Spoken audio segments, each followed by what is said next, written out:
everyone, now that our Jurassic Park 3 Spinosaurus is all done, it's time to dive into dangerous Cretaceous waters today, because a Jurassic World Mosasaurus is now on the way.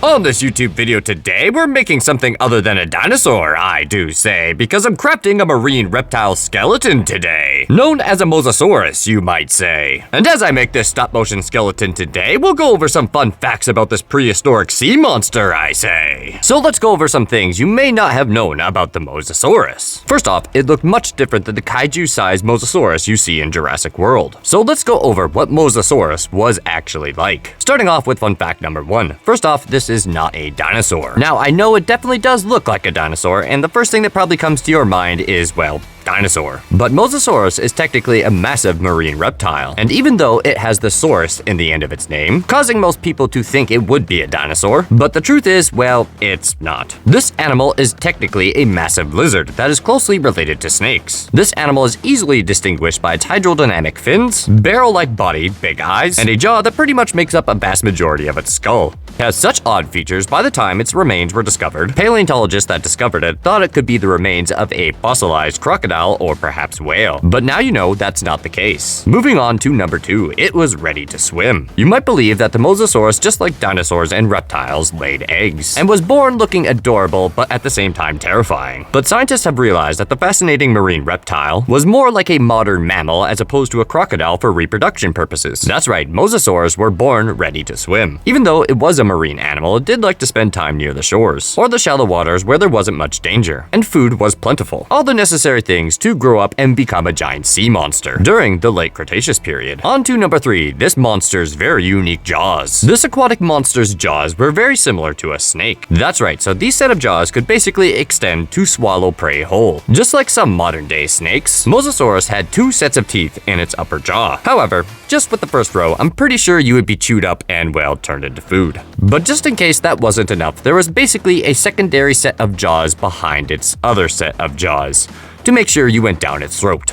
because the second row was more or less made to trap you, so you couldn't escape the Mosasaurus. I would imagine if you were the prey and end up in this thing's mouth, you have very little chances of actually making it. Now, fun fact number 4, it was actually very dark in color. This gigantic predator has an extremely polished, dynamic, and mostly dark body, and this was most likely for efficient thermal regulation. And not only that, this color would be efficient camouflage as well. This discovery was made possible due to skin pigmentations found from an 85-million-year-old mosasaur. According to the research, this unique dark color helped this giant marine reptile live in the Cretaceous waters. And number 5, how did its reign end, aka how did it go extinct? Mosasaurus was at its finest hour from about 82 to 66 million years ago, and it was such a tough species that it would take quite the catastrophic event in order for this animal to go extinct. But unfortunately, I'm sure everyone knows where this is going at this point. Which everyone knows at this point, an asteroid hit the planet very, very hard, and causing massive climate changes to occur, which killed off 75% of all living organisms on the planet Earth. And of course, one of those animals that died out during this extinction event was the Mosasaurus, so it left its reign along with the dinosaurs. Other theories suggest several meteorite impacts and vigorous volcanic activity in the Deccan Traps and India, as well as significant sea level fall. But I'll personally go with the massive asteroid impact, given the fact that we have something called the KPG boundary, which is a definitive line in a fossilized rock layer indicating a global catastrophe. And beyond this boundary, you will find no dinosaur fossils. But why do you think Mosasaurus went extinct? Number 6, was it more closely related to lizards or snakes? This point is as interesting as it is controversial, and I've technically given you a few hints already in advance. During the 19th century, it was somewhat certain that the Mosasaurus and the monitor lizards, or even iguanas, do get along. But many years have passed, and the discussion about what modern reptiles descended from this beast didn't really ever stop. However, in the last decade, different studies from prestigious universities such as San Diego State University and George Washington University University have done morphological, molecular, and paleontological tests and concluded that Mosasaurus is technically more closely related to snakes than it is to your everyday monitor lizard. This was verified by finding molecular data of Mosasaurus genome that matches the Serpenthes clade, which just so happens to be, well, snakes. And number 7, it's not as large as it was in Jurassic World and/or Jurassic World Rebirth. Cinema has made a lot of incredible movies, and with the help of special effects, they can do amazing things. For example, in the movie Jurassic World, Mosasaurus is portrayed similar to a killer whale, doing fantastic acrobatics. It's awesome, it's terrifying, and it's definitely mind-blowing. But unfortunately, a lot of this is all, well, just movie magic. A Mosasaurus is more than likely incapable of jumping like you see in the movies, nor could it weigh 30 tons or be 86 feet long. However, the real Cretaceous monster did weigh 20 tons, which is approximately 3 elephants and a half, and was about 59 feet long. So that means it definitely was a lot smaller in reality compared to the movie. However, I cannot deny it did look awesome on the big screen, and the fact that it brought awareness to a real animal I think is really cool, even if it's portrayed wrong. Something that Jurassic World Rebirth probably could have learned from. Moving on to fun fact number 8, a big breath of air. This prehistoric creature had great size and power, there's no doubt about it. But what is surprising is that Mosasaurus was technically a constant swimmer that dived to prey on things but also still breathed air just like you and me. So basically, this creature would have to resurface in order to breathe properly. But once that was done, it was right back to action. This was confirmed by doing tests in New Jersey and Alabama, where it was observed that between 3 and 17% of the Mosasaurus vertebrae were affected by avascular necrosis. This bone damage is caused by decompression, since the animal had to constantly return to the surface and then dive time and time again. And number 9, where there is technically no escape from this monster because it swam in all waters. As an apex predator, it was capable of swimming through all seas in the planet. The first fossils of this temerarious almost dinosaur were found in the Meuse, and the animal is technically named after the river that went through France, Belgium, and the Netherlands. Other species were also found in the Midwestern United States, South America, Europe, Australia, and even in Hungary. Other freshwater Mosasaurus were found. This animal was even seen in cold Antarctica, and I can almost guarantee it that there's more of them waiting to be discovered. If perhaps you already knew about all these facts, you will definitely be delighted what I have next about the Mosasaurus. Number 10, it was definitely not a wasteful eater. Mosasaurus ruled the seas during the late Cretaceous period. Its massive teeth tore off pieces of meat from a wide variety of prey. Fortunately, fossils of Mosasaurus have been found with food in their stomachs. So remains of fish, squid, seabirds, turtles, plesiosaurs, and other Mosasauruses have even been found. Definitely a very incredible find. This information definitely secures Mosasaurus's place at the top of the food chain. And to be honest, these are just some of the facts that make Mosasaurus an incredible animal, and definitely is one of my favorite prehistoric beasts, especially when it comes to marine, well, sea monsters, or lizards, or snake, whatever you want to call it. But hopefully you learned something new about the Mosasaurus today, I do say. And now that you can be considered a marine reptile expert, be sure to take a big bite out of the like button just like the Mosasaurus would. And if you just so happen to be new here today, be sure to smash that subscribe button as well, I say, because there is plenty more of Mosasaurus facts heading your way. So be sure to stay tuned for part 2, I do say, which will soon be heading your way, where one could say we'll be going over the evolution of this prehistoric beast. And if you just so happen to be a regular or new watcher of my content, be sure to comment below what you think of the project, and be sure to share with your dinosaur or sea monster loving friends. So now I have a question for you all. What was your favorite fun fact about the Mosasaurus? One of mine is basically the fact that it has 2 sets of jaws in its upper jaw, which is just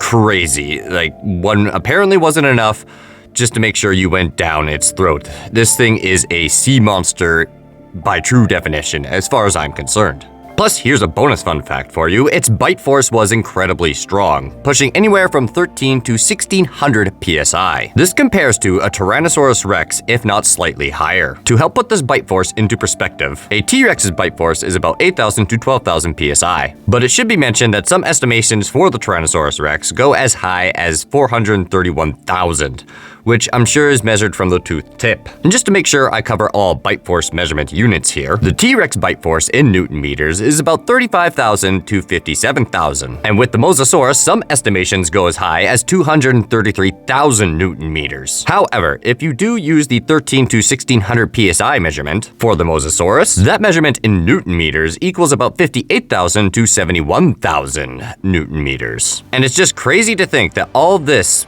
basically evolved from a small little lizard. Anyway, we'll be covering that next time, because now it's time for the build rundown. So on this stop-motion marine reptile project today, I basically made a stop-motion marine reptile skeleton, you could say. And the materials used along the way was some oven-baked clay for the bones, you might say, and to help all those bones stay, we used armature wire for the frame, you might say, which just so happens to be all the moving parts for a sea monster, I say. I also used some tinfoil today to help us save on oven-baked clay and keep the weight down on this giant sea monster, you could say. And just a little bit of plasticine clay to help everything stay, along with a few support rods shoved through his body, you might say, because I couldn't really think of a good way to help this guy, well, stand up, unfortunately. But that's about all for a Mosasaurus today, I do say. Be sure to stay tuned for part 2 because we'll be adding the plasticine clay. And that's when the real fun begins, I say, because we'll be fleshing out this sea monster, I do say. Bringing this extinct prehistoric beast one step closer back to life, you might say. Listen up, the skeleton is now complete. The sea monster's design can't be beat. Bones all aligned, frame is on tight. So now it's time to add plasticine clay for our epic Mosasaurus display.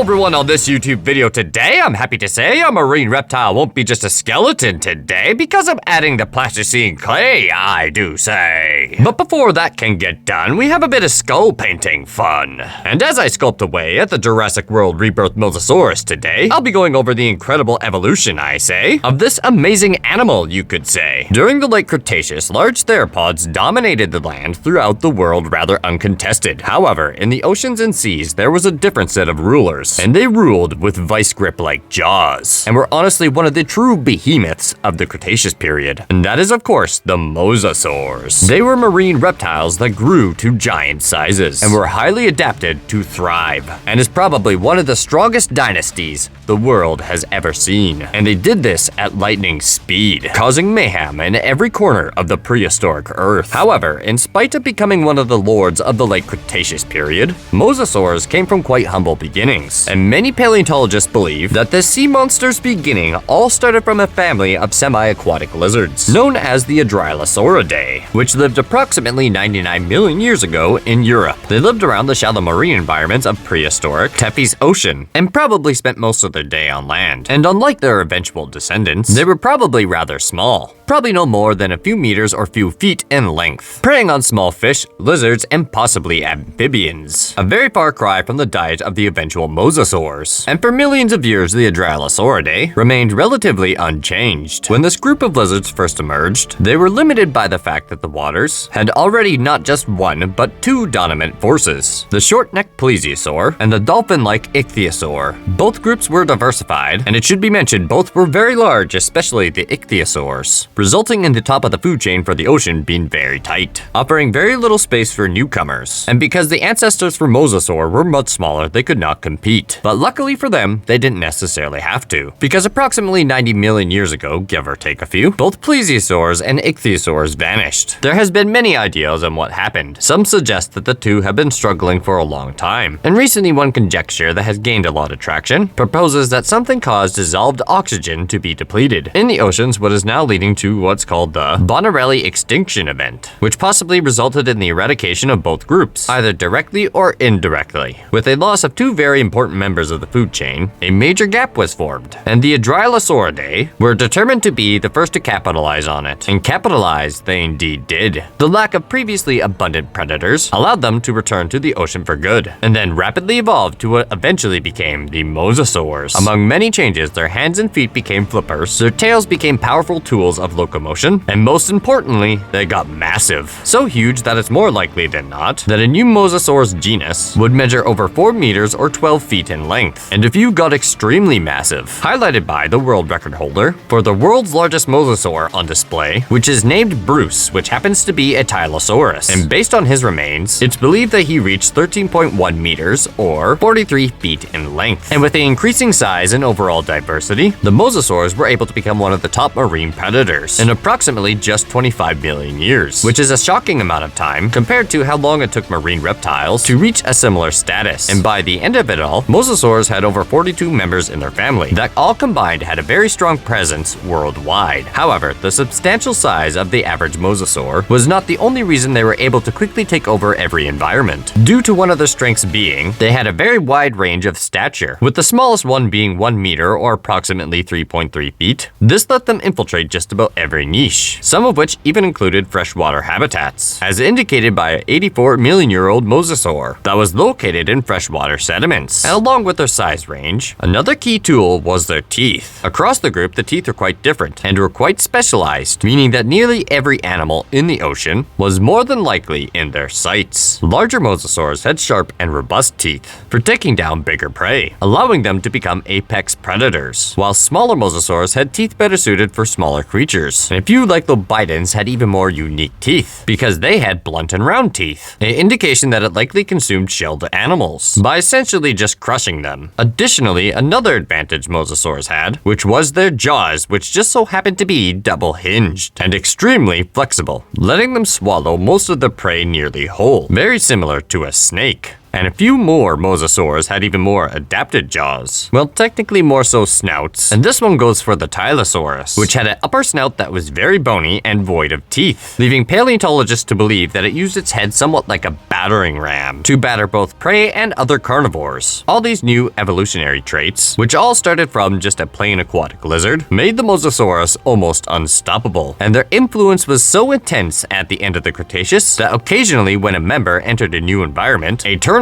in the fauna would occur. And for the last 20 million years of the Cretaceous, Mosasaurus was practically the ruler of the seas and oceans. And it actually appears that they only got stronger as time progressed, as during their very final days, many of the largest members in this family to have ever lived coexisted with each other, well, for the most part. But the species that coexisted with each other include Mosasaurus, Tylosaurus, and Prognathodon, a true travesty for all the other ocean dwellers. And at this point, they were almost more numerous and widespread than even the Tyrannosaurus Rex. But sadly, just as sudden as their reign started, it ended, and to add insult to injury, their fall from grace was accompanied by two ironies, because two things that helped them to become kings ended up coming full circle. For starters, just as an extinction had originally helped them, a sudden extinction event in the form of a giant asteroid did, well, quite the opposite of helping. In a matter of seconds, it would have killed scores of them, and the rest quickly succumbed to its effects, as no Mosasaurus has been found past the Cretaceous boundary. However, during the collision, the second irony was found, particularly in their size. The large sizes of certain Mosasaurs had allowed them to become apex predators, but their massive structures ended up being a downfall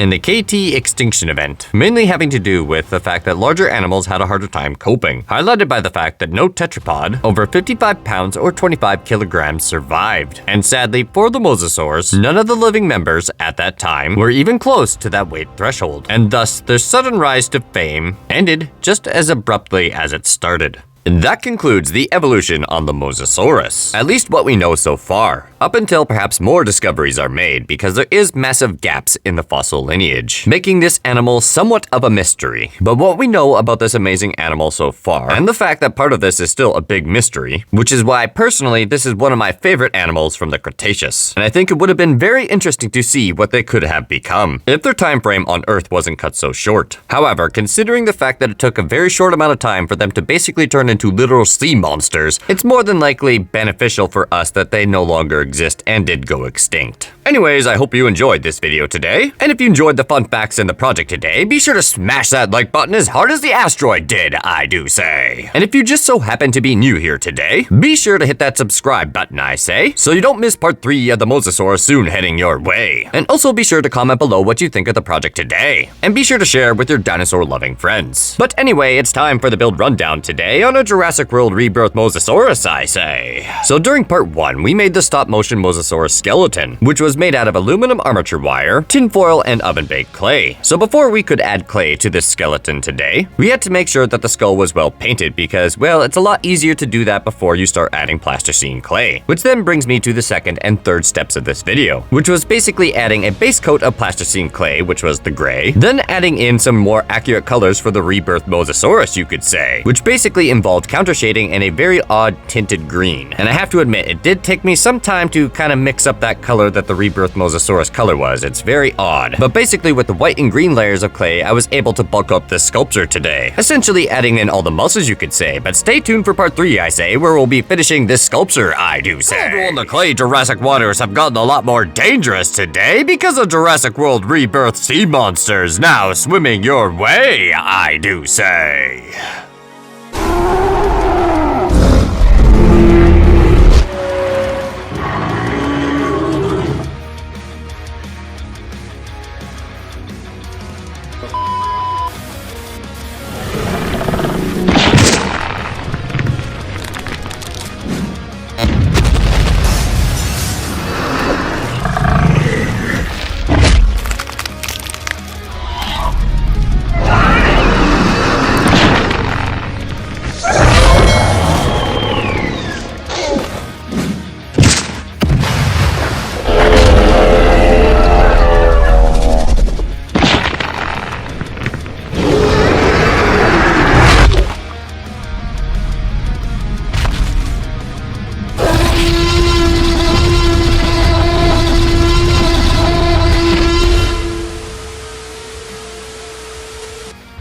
On this YouTube video today, I gotta say, today is a good day because I'm finishing my Jurassic World Rebirth Mosasaurus today. And while I sculpt away at this plasticine clay Mosasaurus today, we'll be discussing the symbiotic relationship, I say, between this lizard and the Spinosauridae today. In Jurassic World Rebirth, where creatures that once shook the earth thrive once again, some of the greatest threats might just dwell beneath the surface of the water. So today on Moose Motion Animation, I'm going to break down the return of the two most terrifying apex predators that coexist with each other in the franchise Jurassic World Rebirth, the Spinosaurus and the Mosasaurus, seen in ways they have never been seen in before. And today I'm going to investigate the real biology behind the most deadliest partnership we have ever seen in this franchise. There are several possibilities or reasons these two aquatic apex predators look different than the versions we saw in previous movies.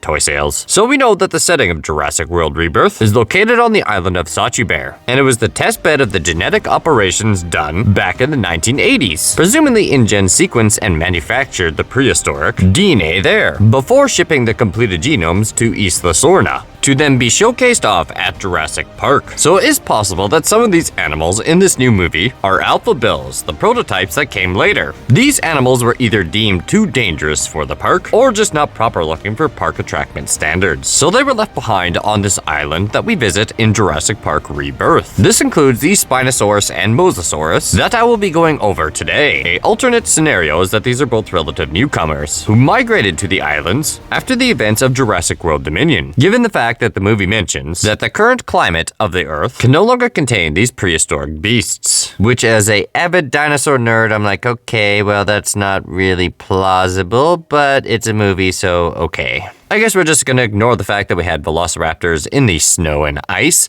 and not to mention that there were actual dinosaurs in Antarctica. So, but I'm just a...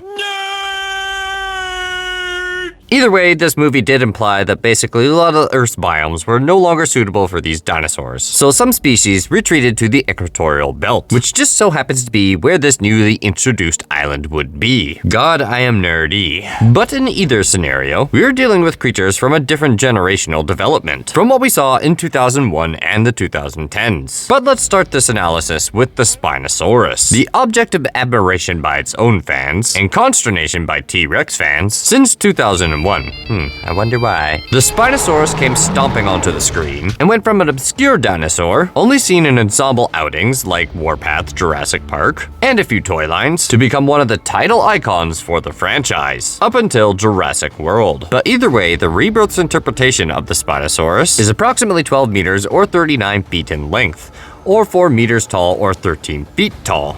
at the hips, making it slightly smaller than the 2001 version from Jurassic Park 3. However, the return of this beast in the 7th movie reveals that the Supreme Hunter isn't alone. With 3 individuals in this pack of Spinosauridae, each one sporting a tanned color scheme with different dark stripe patterns on the sails of their backs, where their design is sporting a halfway point between the monstrous alligator baryonyx design we saw in the first Jurassic World Fallen Kingdom and a more modern-day understanding of what a real-life apex predator from Africa looked like, with a very wrinkled and crocodilian-like face over the distinctive kinked jaws of the real thing. These Spinosauruses do look a lot different than what we saw on Site B, and then later Manticorp Island. The more paleo-accurate Spinosaurus has a shorter but stockier body, with limbs that are more optimized for swimming. However, the JP3 Spino was pretty adapted to the water as is, but this new trio of Spinosaurus are able to keep up with aquatic predators. Other differences include a larger sailfish-like fin and a paddle-shaped tail to help with swimming and maneuverability in the water, more pronounced talons on the thumbs, and the big crests on top of the eyes being swapped out for one smaller one in the middle of the head. One thing you will likely notice in these animals is the shortening of the hind legs, which is more like the paleo-accurate Spino. These hind legs were relatively short, but thicker than you think. This not only did provide the Spinosaurus with more mass, but also lowers their center of gravity, which means this Spinosaurus will likely have better balance on land. But even then, the tendency for these sailbacks to not like humans is certainly still very strong, with this trio showing the same tendencies going after boats like their distant cousin did. The reason why they do this will be discussed later when we start talking about their accomplice, which just so happens to be the creature I am currently making, the Mosasaurus. The Jurassic World Rebirth Mosasaurus is around 200 feet long or 61 meters. This is larger than the Mosasaurus seen in the original Jurassic World trilogy, but smaller than the version we saw in Fallen Kingdom and Dominion. Quick fun fact, these giant marine reptiles were first intended to show up in an early version of Jurassic Park 3. So to be honest, it's quite fitting that this brand new incarnation accompanies the return of that film's star. Only now is this partnership far more literal. The new Mosasaurus, apart from the size and accuracy, similar to what was seen in the prior trilogies, features another paleo-accuracy overhaul like the Spinosaurus. However, quite a few differences between the scientifically accurate one and the movie do still exist, such as the lack of a forked tongue, and with the tail fin being slightly smaller than what the real thing likely had. However, it should be mentioned this is far more accurate compared to the Indominus Slayer, sporting a more stream-like body and losing a lot of the crocodile influence. And this new Mosasaurus has a different color scheme, with a far greater degree of counter shading. This is the same color palette seen on submarines, mammals, and many sharks, where the upper half of the body is a darker color to help blend in with the depths below, while the underbelly is lighter to help blend in with the light from the surface. These changes, along with larger tail flukes, allow this Mosasaurus to swim through the water with far less resistance, and would make a lot less noise than its counterpart from Isla Nublar. So that being said, this sea-going colossus might just be one of the most powerful carnivores yet we've seen in this franchise. This Mosasaurus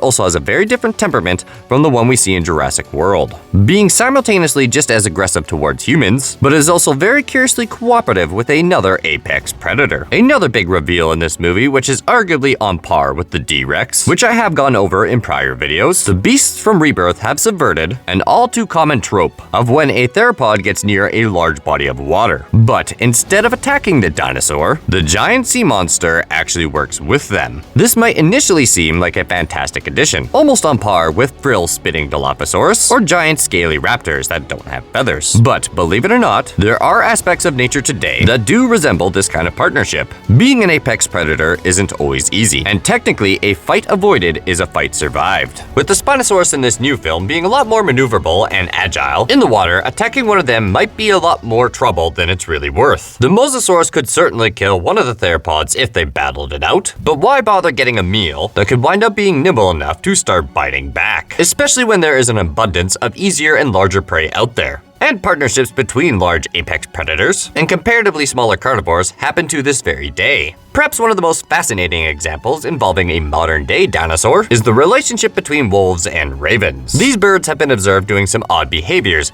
basically cooperating and bonding with wolves. Note this is a relationship between a predator and a scavenger. The scavenging birds feed off the canine's kills, hang around each other, and the birds will even play with the pack members and the puppies. Meanwhile, the wolves get little eyes in the sky and know to follow the ravens for where the food may be it alive or dead, and use the birds as early warning systems for threats of rival packs and perhaps other predators. And when a wolf pup grows up and goes out on its own, the raven that grew up playing with it will follow the lone wolf. The symbiotic relationship between these two species will give them an edge no other lone animal would have. Basically, the idea here just happens to be, well, the Spinosaurus is essentially the raven, whereas the wolf is the Mosasaurus. Another fun example of this symbiosis happens between a 100-pound Nile crocodile and the unexpected dinosaur ally of their own. The dick-up bird may look unassuming, but it has a scrappy enough temper to square up with threats many times its size. And well, if it needs backup, crocodiles will respond to the bird's alarm calls and accordingly make their own entrance. But the big question here is, what does the crocodile exactly get from this? Not only is the bird much more active and have better eyesight, but it can respond to threats much quicker. This is especially helpful when a mother croc is making a nest, which she even allows the dick-ups to lay their eggs next to, for more mutual protection. So that brings us back to the dinosaurs. So what does the Spinosaurus and Mosasaurus do to help each other out? The Spinosauruses are big, powerful apex predators in their own right, but they aren't as massive or as built to handle the ocean nearly as well as the giant lizard. Having a Mosasaurus to call on for backup could help out a lot in bringing down huge marine game such as whales, as well as fending off incursions by one of the most dangerous apex predators in the modern Jurassic world, one that both carnivores might be smart enough to consider them a threat due to their big noisy presence, and that happens to be, well,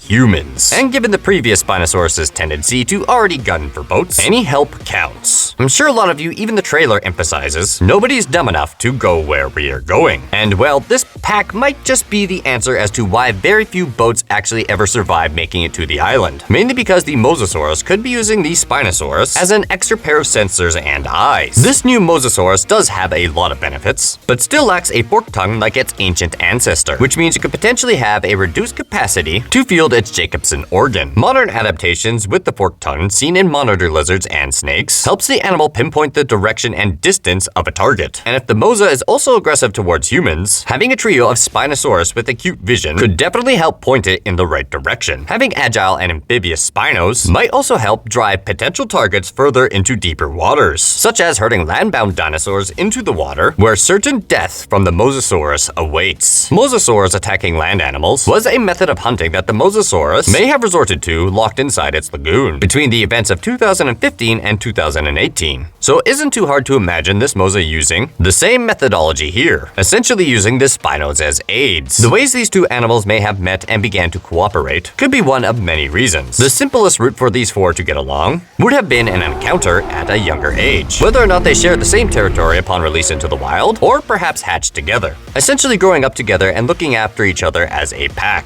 as they grew to maturity. The other more difficult method to get along would require both of these in-universe reptiles to be extremely intelligent, and perhaps more so even than their real-life counterparts, where a mutual relationship basically is formed because a conflict between the two predators isn't worth it, whilst helping each other over from a distance with leftover kills would slowly build trust amongst each other. After one day, after a long time tolerance turns into an alliance. There is another element though that is often overlooked that may explain another reason these two cooperate so well. Remember Dr. Henry Loomis's comment about the Spinos protecting the territories, stalking and hunting rivals. This somewhat implies a sophisticated method of communication between the two species. Either these exceptionally smart animals learn to understand each other's different calls and what they mean, or whoever cooked up these animals in the genetics lab used a common gene contributor when creating these prehistoric creatures. Similar to how it's speculated that InGen's Mosasaurus was part whale, given that it was seen being a little bit too friendly with a pair of whales at the end of Jurassic World Dominion, which is honestly not too far-fetched for the cinematic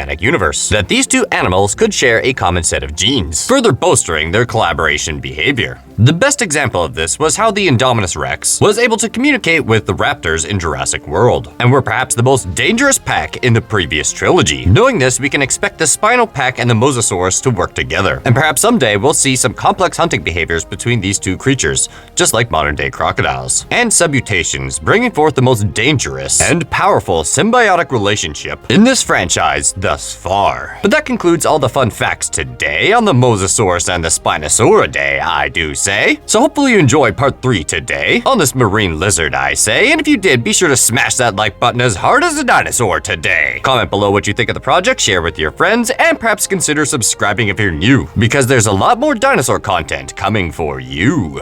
Because now that our Mosasaurus is done, a giga-sized project that'll be a lot of fun will soon be underway, I do say. But in the meantime, be sure to stay out of the water, you might say. And I just want to thank you all for watching this video today. Thanks for sticking around to the very end of the video. Be sure to leave a like if you enjoyed the content, comment below what you think, share with your friends, and perhaps consider subscribing if you're new. And anyway, that's enough from me. Till next time, take it easy.